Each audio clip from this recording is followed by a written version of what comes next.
Yang kedua yang wajib kita sambung silaturahim adalah keluarga ibu. Paman, bibi, om, tante, encang, encing dari keluarga ibu.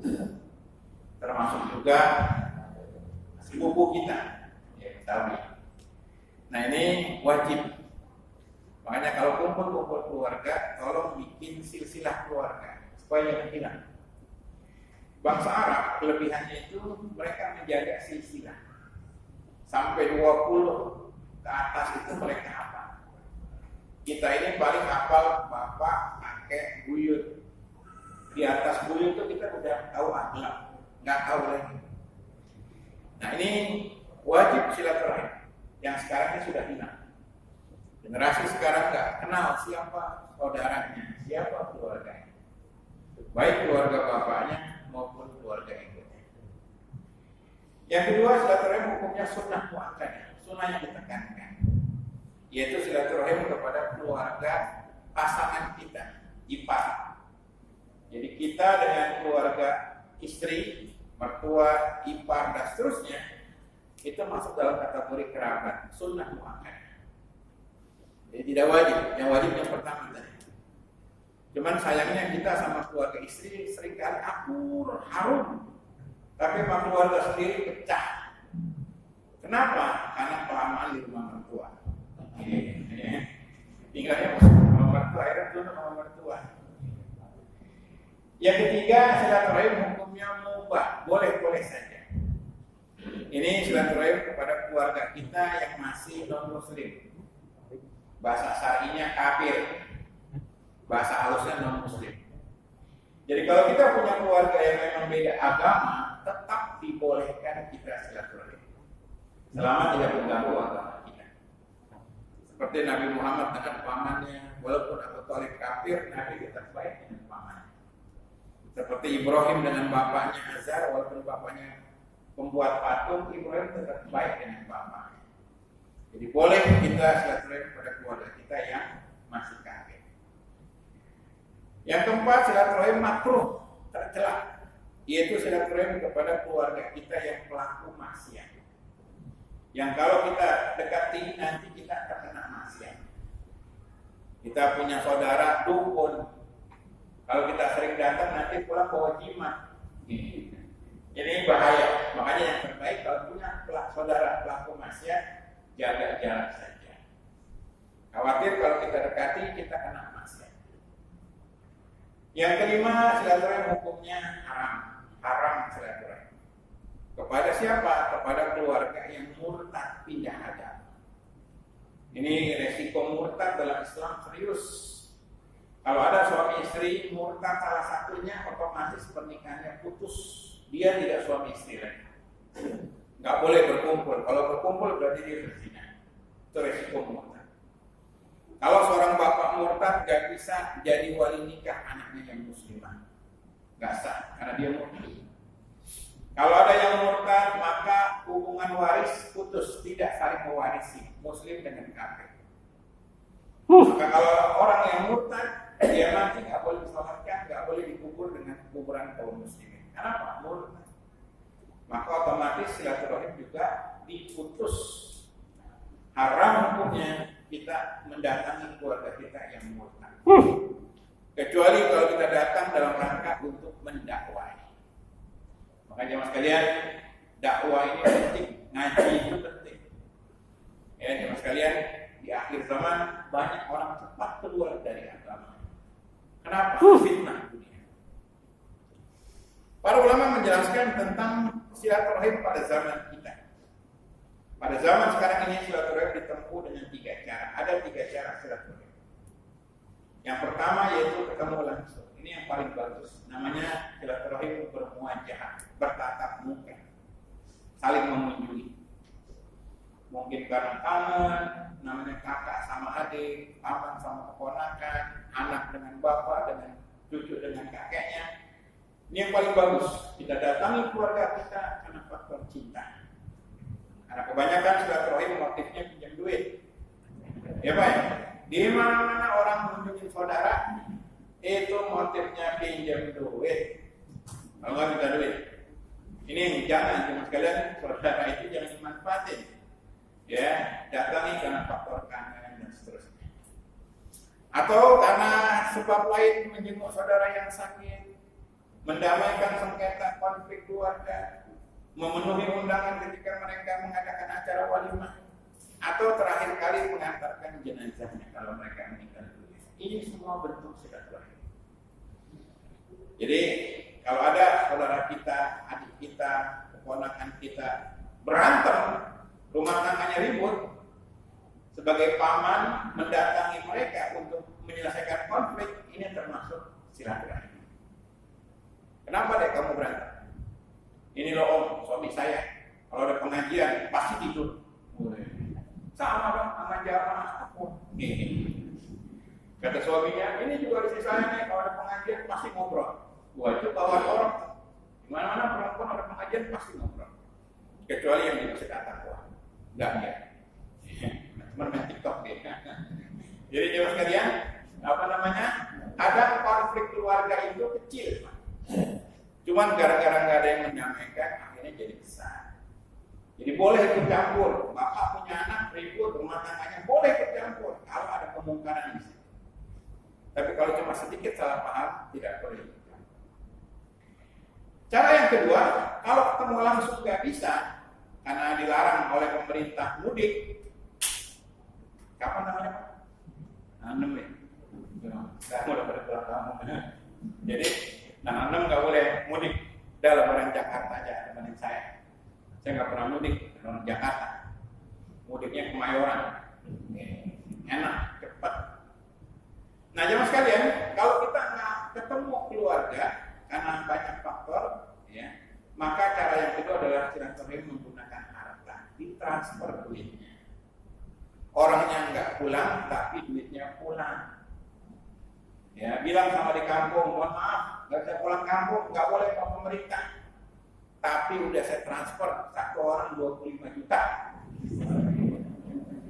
Kecewa kan di kampung Pak? Ya nggak apa-apa Mas. Ini 25 jeti ya, macam-macam kaki. Gunung juga kelihatan itu di kampung ya kan. Jadi kalau kita nggak pulang kampung, ya duitnya pulang lah.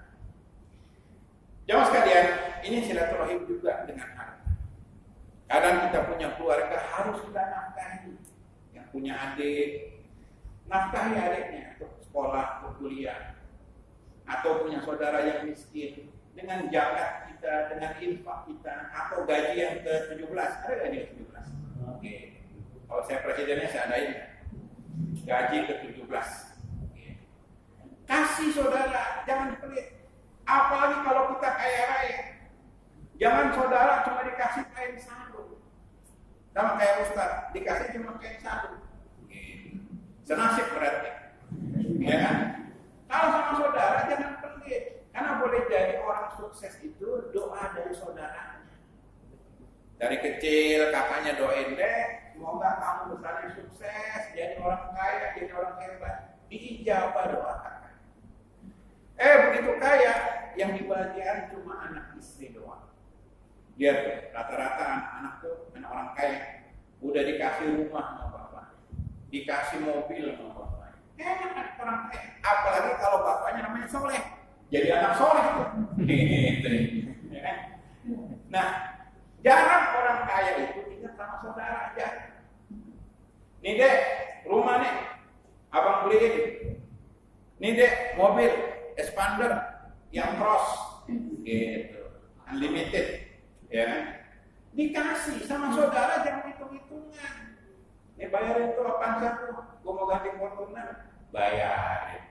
Kasih sama adik, sama anak bisa ngasih, sama istri bisa ngasih. Iya Pak, ya pura-pura nunduk Pak.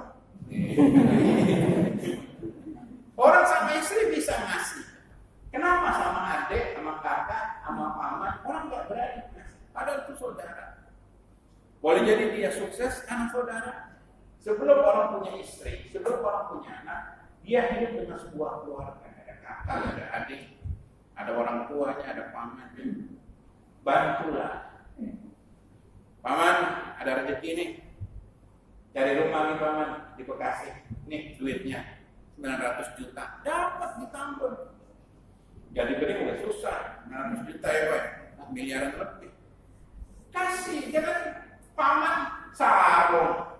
Kayak ustadz dikasih sarung. Ya. Gajah nongkrong nih. Menghormat dah. Ya. Standar Datul Ramadan Ustaz. Masih Ramadan. Nah ini jemaah sekalian, kalau sama saudara jangan pelit.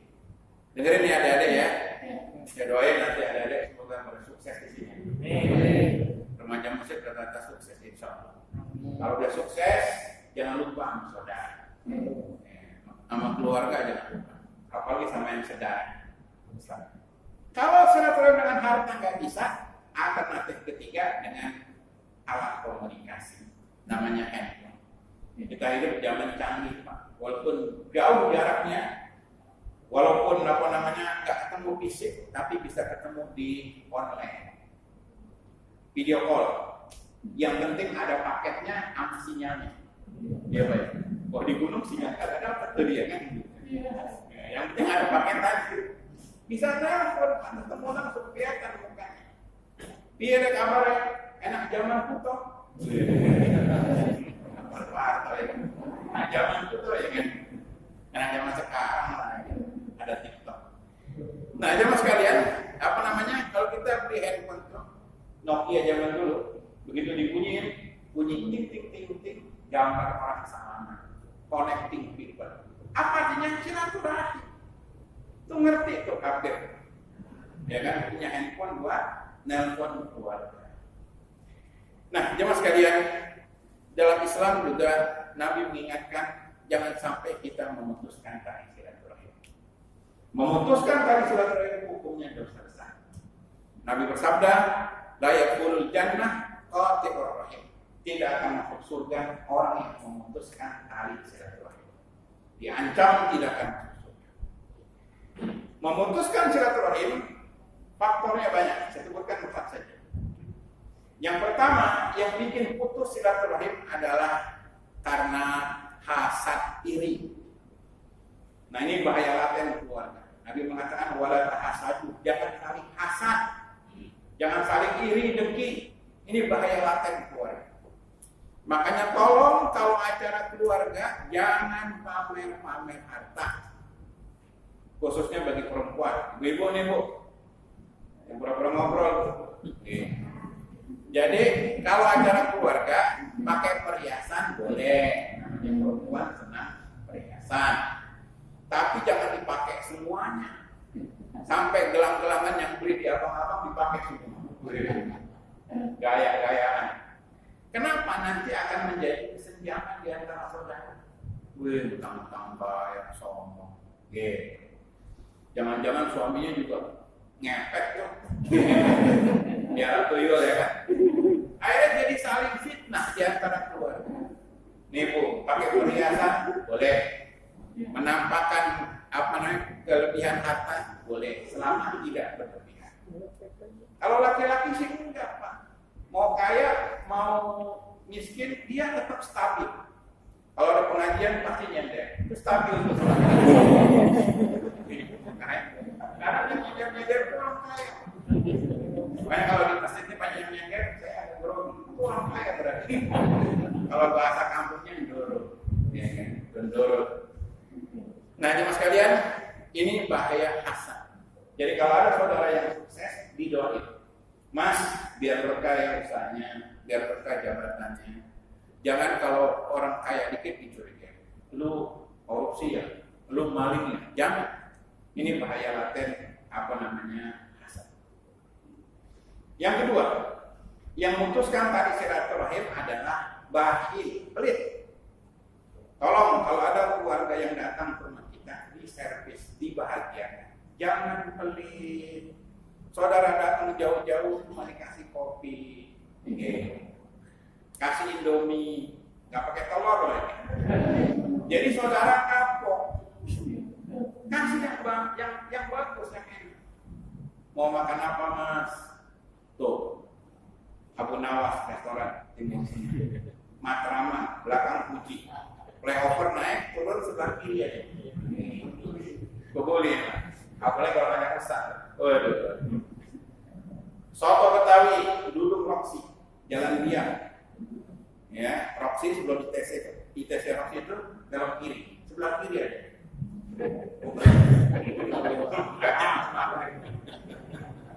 Bukan habis maghrib. Ya kan? Kalau di Tanah Abang, Haji Amir, depan kecamatan Tanah Abang, Pak ya? Oh, itu. Pakai susu itu. Jangan deh kalau mau deh. Ya kan? Jadi jangan saudara dikasih sebelah, mulus-mulus. Ya kan? Nah, jangan pelit. Kata Nabi, iya puasa. Baina alakaman karena kau belakang. Hati-hati dengan pelit. Binasa umat sebelum kalian kena sifat pelit. Yang ketiga, yang bikin pecah keluarga silaturahim, yaitu adalah sengketa warisan. Ini di mana-mana keluarga pecah, ribut gara-gara warisan. Sampai ada sinetronnya, warisan berdarah. Ya kan, gara-gara warisan pertumpahan. Ini jangan, ya, jangan sampai orang kita itu di alam barzah kecewa, dikasih harta warisan yang banyak malah ribut, malah konflik. Jangan. Bagikan harta warisan dengan benar. Nggak boleh bagi rata, nggak sah, haram bagi rata. Ibu-ibu dengerin ini. Ya. Nggak mau bagi rata. Pokoknya harus bagi rata. Kata perempuan. Ada ayatnya, ya. Laki-laki dapat anak laki 2 kali daripada anak perempuan. Atau sebagian suku, anak laki nggak dapat, yang dapat anak perempuan. Ini juga nggak boleh, haram. Ya, ada sebagian suku di negeri kita. Kenapa nggak suami? Umumnya memang perempuan. Survei membuktikan. Famili 100 ya kan? Perempuan. Jadi gini, ada salah satu sifat wanita yang nggak bagus. Ini bukan yang di sini loh, Bu. Ini yang di Israel. Ada sifat perempuan yang nggak bagus. Apa? Nggak suka sama keluarga suami. Tuh. Korbannya tuh cerita betul gitu ya. Kata Ibnu betul. Nah, jadi sama suami sayang, setia, hormat, tapi sama keluarga suami bencinya luar biasa. Ini terjadi sampai banyak perempuan tuh gak mau nginep di rumah keluarga suaminya. Jadi kalau suami sama keluarga istri cenderung gak ada masalah. Tapi istri dengan keluarga suami di mana-mana bermasalah. Makanya banyak suami pecah dengan saudaranya, keluarganya. Kenapa? Pengaruh istri yang tidak baik. Nih Bu, yang pura-pura nunduk Bu. Mudah-mudahan tersinggung. Jadi jangan, hormati suami bersama keluarganya. Hormati. Sama suami juga umumnya nggak ada masalah dengan keluarga istri. Sampai pernah saya cerita di sini juga pernah saya cerita. Ada salah seorang zaman saya konsultan minyak, orang kaya, pengusaha, mainnya di minyak bumi, bukan minyak jelantah. Di luar negeri, gaji pakai telat. Ditelepon pamannya sakit, masuk rumah sakit, langsung dia pulang. Dirawat sekian bulan, pamannya, total biayanya 5 miliar. Luar biasa. 5 miliar. Ya, langsung diambil duit dari bank, bayar biaya rumah sakit. Dia bayar sendiri, nggak bilang istrinya. Bilang istrinya kagak dikasih. Nah istri kagak dikasih tahu, dapat sinyal juga, tahu juga dia. Sinyalnya 4G. Duitnya, jadi perempuan itu kalau duitnya berkurang, dia tahu dia hebat kan perempuan. Padahal suaminya diam-diam, dia tahu kayak dapat sinyal itu. Dia cek benar duitnya berkurang 5 miliar. 5 miliar luar biasa. Akhirnya dilihat suami mati. Dipanggil suaminya, diinterogasi. Namanya orang istri khawatir dong, ada orang ketiga, ya kan? Kayak sinetron Indosiar, jam 8. Orang ketiga gitu. Nah, dipanggil suaminya, Pak, duit 5 miliar ini kemana? Kata papanya, karena didesak buat bayar berobat paman. Totalnya 5 miliar. Di rumah sakit pusat Pertamina. Marah istrinya, kenapa nggak bilang saya? Kenapa nggak patungan? Kan om paman itu anaknya banyak, ponakannya juga banyak, kenapa nggak patungan? Kenapa bapak yang bayar? Hampir istrinya minta cerai. Dibilang suami udah stres. 2 miliar. Dengan berat sang suami bilang kepada istri, maaf, papa mau cerita sebentar. Dulu nih paman yang sakit itu yang bayarin biaya papa kuliah. Papa kuliah yang bayar semua paman. Biaya kuliah, biaya makan, biaya kos itu paman yang bayar. Orang tua papa miskin nggak mampu. Papa S1, papa sukses jadi payah paman. Wajar kalau sekarang paman dalam kondisi terpuruk, saya yang bantu paman saya. Akhirnya istrinya minta maaf. Ternyata ada hubungan yang harmonis antara keponakan dengan paman, suaminya dengan paman. Untuk itulah jemaah sekalian, kalau ada suami ingin baik dengan saudaranya, istri harus dukung. Jangan halang-halangi suaminya ingin baik kepada saudara. Sebaliknya juga demikian. Kalau istri ingin baik dengan saudara, suami nggak boleh halang-halangi, harus dukung. Kenapa? Karena kebaikan orang tua itu akan dicontoh oleh anak-anak. Begitulah hidup bersaudara. Harta itu tidak ada apa-apanya. Yang penting saudara rukun, saudara harum, saudara bahagia. Anak persaudaraan ini kita bawa sampai hari kiamat. Mudah-mudahan di Ramadan ini dan hari raya besok Allah satukan kita dengan keluarga. Allah harmoniskan kita dengan keluarga. Dan juga kita berdoa semoga Allah diangkat oleh Allah Subhanahu wa taala. Demikian, udah capek. Kita tutup dengan subhanallah wa bihamdika. Assalamualaikum warahmatullahi wabarakatuh.